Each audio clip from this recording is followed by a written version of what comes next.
Hello and welcome. This is ASO TV News. I am Tina Oje Achu. The headlines. Nigerian military salaries hit 924 billion naira as President Tinubu okays increments for armed forces. Army arrests 2 soldiers over illegal duty at Palace wedding. Nigeria Custom unveils final list of successful 2024-2025 recruitment candidates. And now the news in detail. President Bola Tinubu has approved salary increases of between 30% and 80% for Nigeria's armed forces personnel. A statement by Special Advisor to the President on Information and Strategy, Bayo Onanuga, stated that about 250,000 personnel are to benefit from the new deal.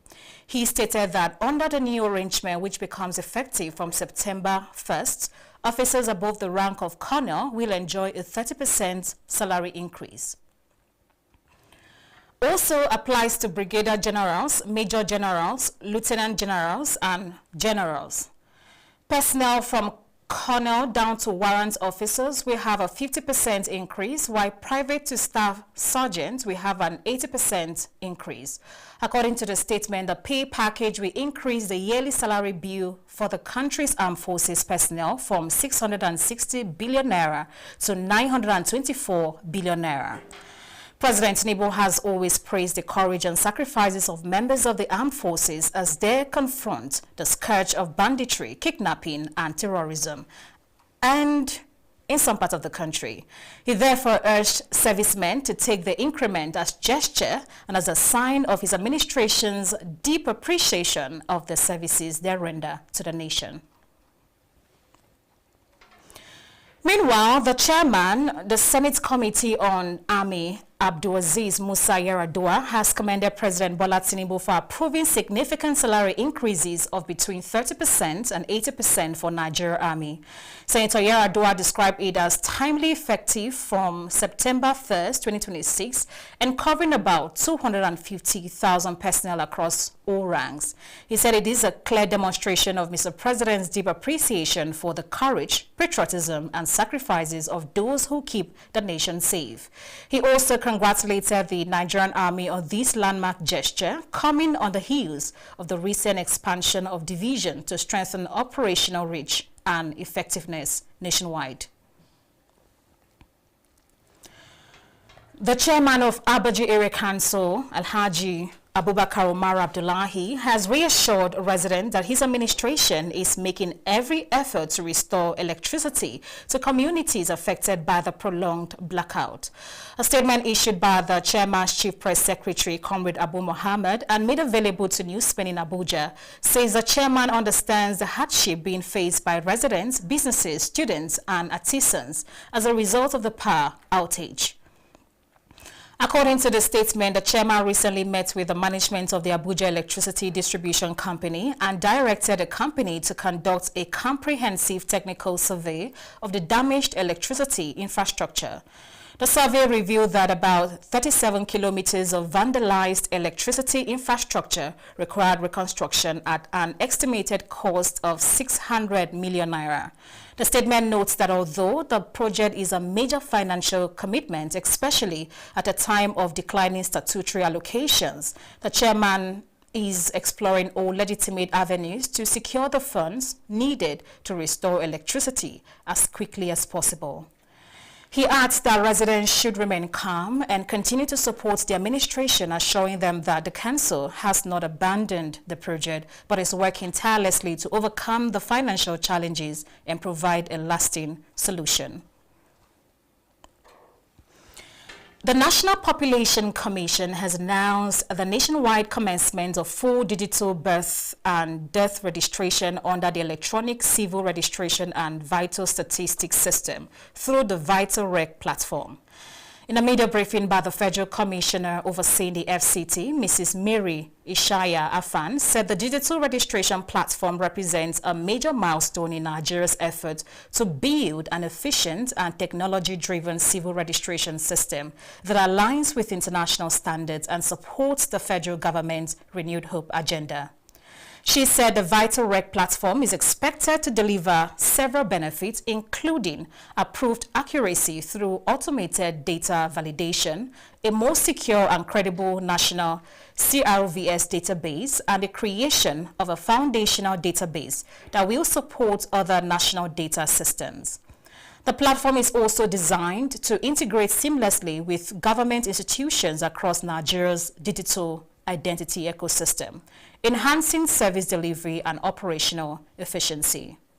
Beyond technology, successful implementation requires deep collaboration. The National Population Commission has officially signed a partnership compact on the decentralization and localization of birth registration and legal identity with the Association of Local Government of Nigeria, ALGON, National Identity Management Commission, NIMSI, UNICEF, and Banksport Technology Limited. This alliance aims to decentralize and localize registration services at the community level, improving accessibility, enhancing operational efficiency, and strengthening grassroots participation in civil registration processes, and ultimately improving data accuracy and inclusivity across the country. This EFR system in FCT is a critical step toward building a modern, efficient, and technology-driven civil registration system that meets international standards. In line with the renewal agenda of Mr. President, continuing with our amiable FCT Minister in his visible achievement, is part of the Commission effort to strengthen the birth and death registration across FCT and Nigeria in general. This new digital platform will make a registration process faster, more efficient, and accessible, while providing reliable and accurate data for national planning and development. The digital registration platform known as VitalRec is a replace.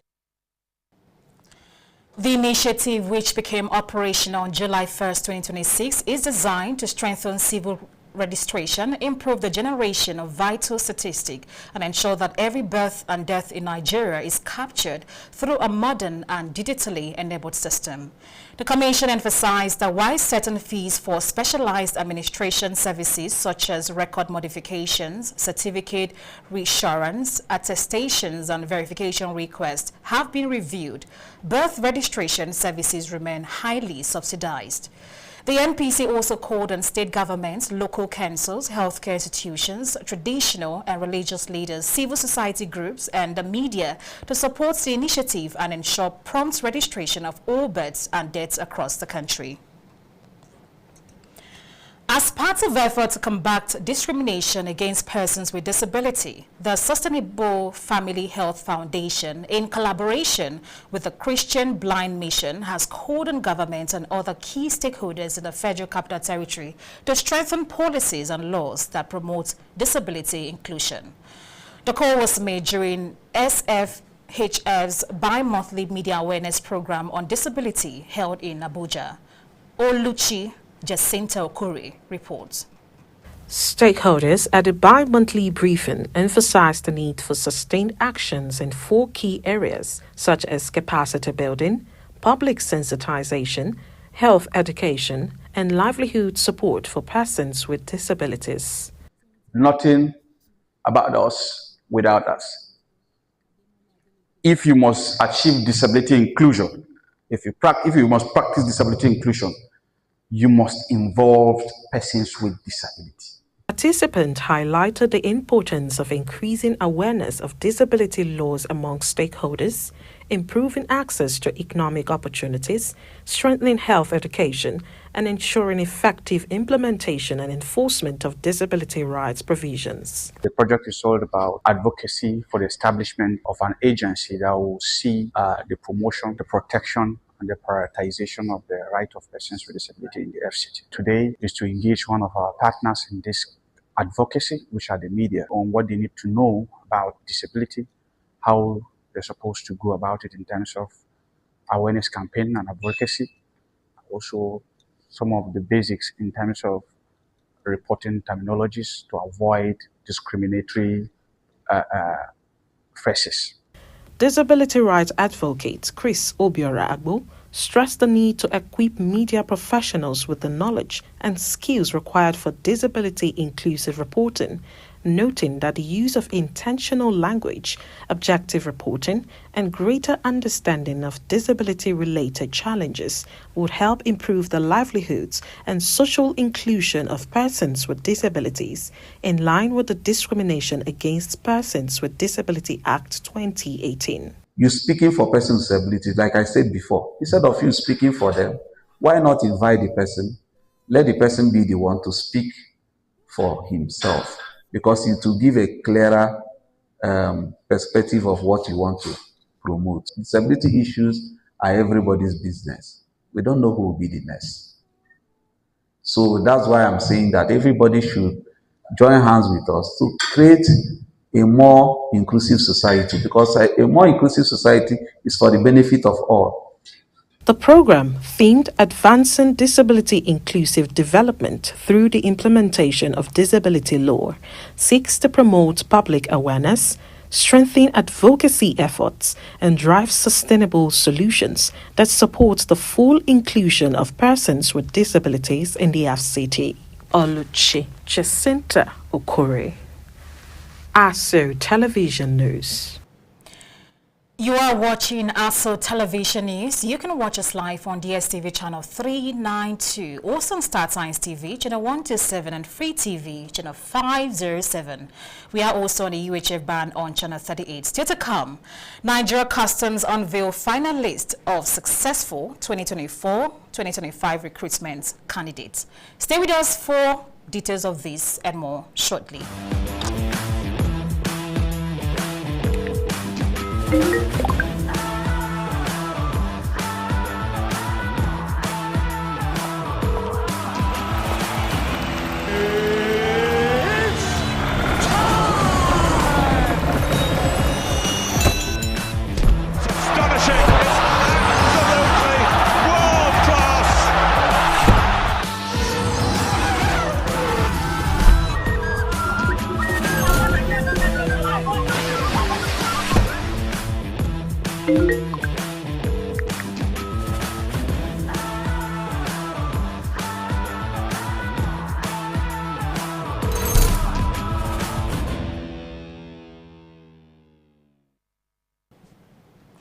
Many thanks for joining us again. The National Secretary of the All Progressives Congress, Senator Ajibola Bashiru, has asked the Governor of Osun State, Ademola Adeleke, to stop casting aspersions on President Bola Tinubu and other leaders of the All Progressives Congress over an election that is about 11 days away. Bashiru said this in an interview with journalists in Abuja against the backdrop of comments by Adeleke, apparently blaming President Bola Tinubu and the immediate past governor of the state, Adegboyega Oyetola, over happenings in the state ahead of the August 15 governorship election in the state. The Osun State governor, at a campaign rally in the state, alleged that extrajudicial killings were occurring in the state and urged President Tinubu not to turn a blind eye to the development. Adeleke allegedly threatened that a repeat of the 1983 political crisis would be visited on Osun State should he lose the August 15 governorship election. But the APC chief scribe described Adeleke's claim, asking him to run an issue-based campaign if he truly has what it takes to show the people of Osun State to earn him a second term. Bashiru said the governor's outburst was born out of fear of imminent defeat. He alleged that in infrastructure, over 20 roads in Osun are in dilapidated state, while in social services like education, there is about 30,000 teachers deficit. The APC National Secretary told Adeleke and his faction of the Accord Party that by merely endorsing President Tinubu's re-election is not a guarantee for the governor's second term, as he must face his political wars squarely. As cybercrime, fraud and corruption continue to threaten Nigeria's economic security and undermine public trust, the Nigeria Security and Civil Defense Corps has strengthened its capacity to combat financial crimes. This is as the Corps inducted a new set of officers into its anti-fraud unit with a charge on them to uphold integrity, promote accountability and collaborate with other security and financial intelligence agencies in tackling emerging criminal threats. Richard Alechenu Aibe completes the report. Cybercrime, fraud and corruption remain major threats to Nigeria's security and economic development, with criminals increasingly exploiting digital technologies to target individuals, businesses, and government institutions. To address these challenges, the NSCDC is strengthening the capacity of its personnel through specialized training aimed at improving the detection, prevention, and investigation of financial and cyber-related crimes. According to the Commandant General of the NSCDC, Professor Ahmed Audi, the initiative is designed to enhance professionalism, transparency, and accountability within the Corps, while reinforcing the nation's fight against fraud and corruption. He explained that officers inducted into the anti-fraud unit will receive advanced training in digital forensics, fraud detection, financial crime investigations, and ethical reporting as part of the Corps' zero-tolerance approach to financial crimes. As your Commandant General, I want to pledge to lead by example. Leadership is not merely about authority. Rather, it is about accountability, transparency, and setting the standard for others to follow, especially in the area of mentorship. I encourage all of you to embody these virtues and values in your daily interaction, both within and outside the organization. You are therefore enjoined to report in terms of following the dictates of whistleblowing, to report any critical fraud detection. The Nigerian Financial Intelligence Unit (NFIU) and the Nigerian Police Force also underscored the importance of intelligence sharing and interagency collaboration in tracking illicit financial flows, dismantling criminal networks, and improving the prosecution of financial crimes. As we gather today, we stand united in the face of a pressing challenge that threatens not only our agency, but the broader society we serve. The establishment of the anti-fraud unit is a proactive measure designed to fortify our defenses against fraudulent activities. The Inspector General of Police firmly believes that the security of our nation is a shared responsibility. Consequently, the Nigerian Police Force should remain committed to fostering stronger partnership with the NSCDC and other sister agencies in the collective pursuit of peace, public safety, justice and protection of critical national assets and infrastructure. Induction marks another step in the NSCDC's commitment to building a highly skilled workforce capable of responding to evolving financial and cybercrime threats while supporting national efforts to safeguard Nigeria's economy and public institutions. Richard Alechenu Anyebe, ASU Television News. The Nigerian Army has confirmed the arrest of 2 soldiers, Private Onasonya Ifeoluwa and Ukpai Unyechi, for working as bouncers at the wedding of social media personalities Habib Hamzat, popularly known as Pella, and Jarvis in Lekki over the weekend.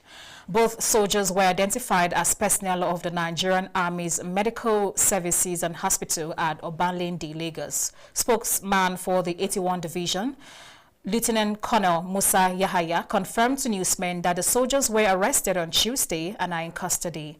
They were allegedly involved in an unauthorized deployment after footage of the wedding, which went viral across social media platforms, showed the soldiers in military uniform providing security and escorting guests. One video allegedly showed a soldier escorting TikTok personality Ivana through the crowded venue. The videos particularly raised concerns because they flouted earlier directive by President Bola Tinubu, which withdrew police and military escorts from persons not identified to them, not entitled to them by law, to beef up security across the country. The Nigerian Army has consistently maintained that its personnel are prohibited from undertaking unauthorized private security duties or participating in deployments without official approval. The Nigerian government is taking its foreign policy into digital age with a push for major shifts from reactive diplomacy to proactive global tech-driven engagement. This comes as Nigeria's Foreign Affairs Ministry, in partnership with the British High Commission and cybersecurity expert, seek stronger cooperation to fully embrace cyber and digital diplomacy services in Nigeria. Joy Annie has more. Themed Anticipatory Cyber and Digital Diplomacy (ACDD) is the focus for the second edition after creating awareness at the first. Capacity to engage effectively in the world stage. Similarly, the evolving diplomatic landscape presents both opportunities and immense challenges that require a forward-looking and adaptive foreign policy approach. In this connection, we have gathered here today, this morning, to help us advance those objectives, to advance those conversations and exchange of ideas, identify innovative approaches, and deepen our collaboration with a view to strengthening Nigeria's diplomatic capacity in an era of cutting-edge technological transformation.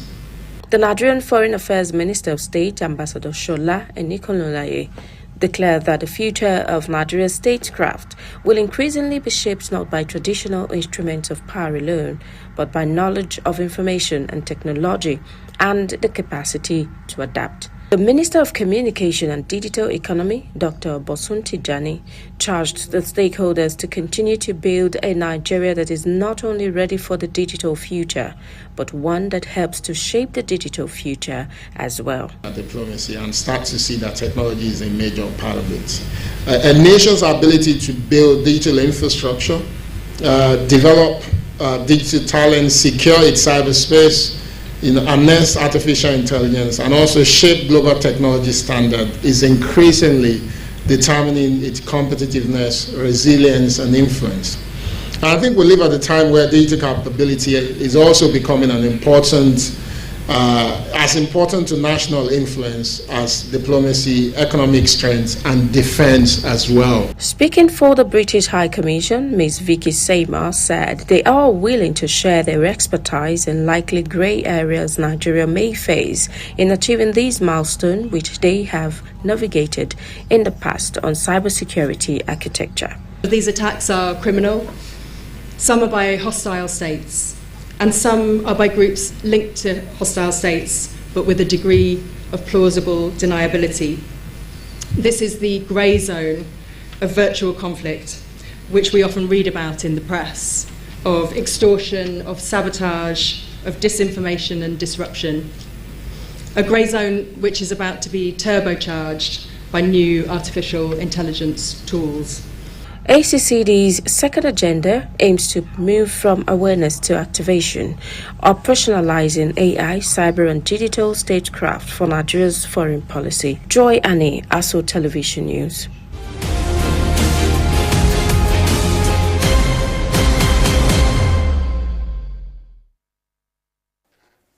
Central Bank of Nigeria has disclosed that Nigeria's foreign reserves has exceeded its annual target, rising above $52.5 billion as July 17, 2026, representing a 17-year high. The CBN Governor, Mr. Olayemi Cardoso, who was represented by the Acting Director of Corporate Communications and Investor Relations Department of the CBN, Mrs. Hakama Sidi Ali, stated this in an opening remarks at the CBN Fair held at the International Conference Center, Gombe. While noting that the increase was supported by sustained foreign exchange inflows and renewed investor participation across various asset classes. Mr. Cardo also emphasized that the reforms are beginning to produce measurable gains, including improved microeconomic stability, easing inflation, and greater confidence in the foreign exchange market.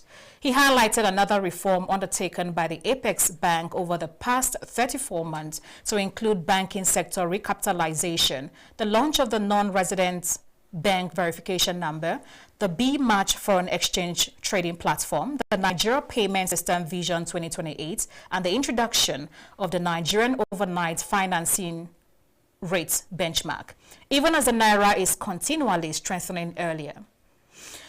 Earlier, the branch controller of the CBN Gombe branch, Mr. Yunusa Buba Mubi, described the CBN Fair as an annual engagement platform designed to educate the public on the bank's policies and provide an avenue for stakeholders to ask questions and offer feedback. The bank further attributed the country's rising foreign reserves to renewed investor confidence and sustained capital inflows, saying its ongoing economic reforms are restoring stability to Nigeria's financial system.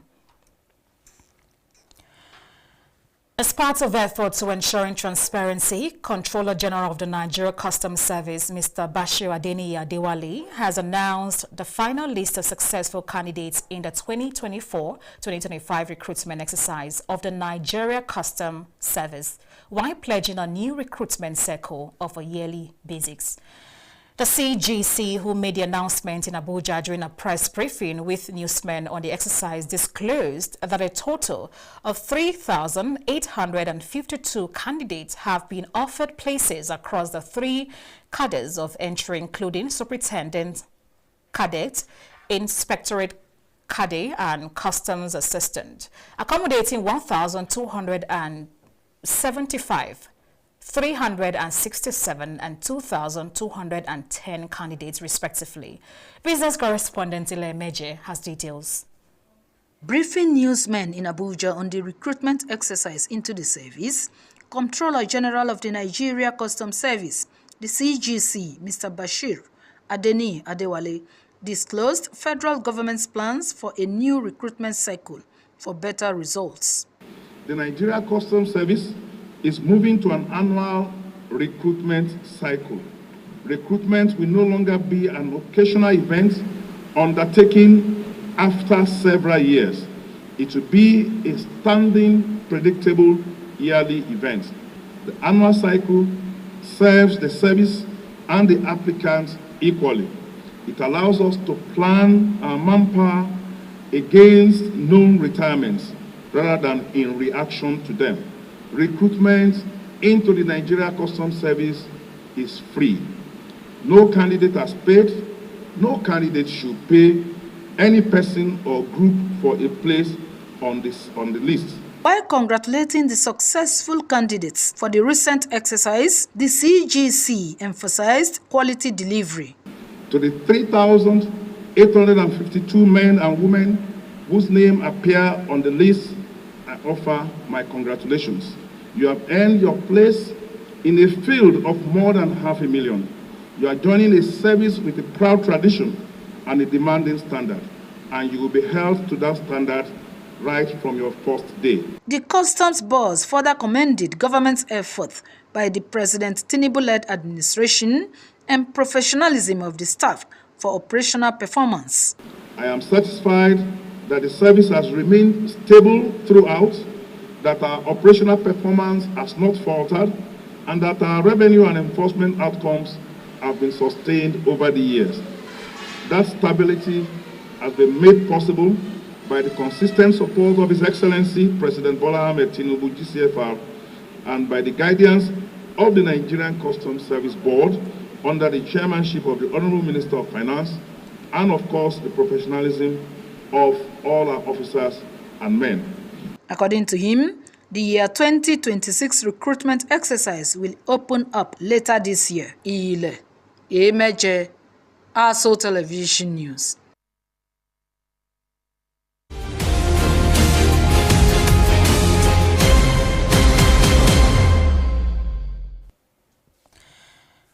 The Stadium Management and Abuja Security Command of the Moshood Abiola National Stadium in Abuja have announced temporarily closure of the facility following a security alert from the police headquarters over a credible threat to the facility. The management announced the closure in a security notice issued to users of the stadium. According to the notice, all entrances to the facility have been officially closed from Monday night, August 3, 2026, and would remain shut until further directives from the police headquarters. The authorities also directed all persons still within the stadium premises to vacate the facility promptly and peacefully, as security personnel have been deployed to enforce this measure and ensure public safety. The management urged members of the public to remain calm, comply with instructions from law enforcement authorities, and avoid loitering around the stadium gates. He added that further updates would be communicated once additional directives were received from the police headquarters. And that's the bulletin. I am Tina Oje Achu. Many thanks for watching.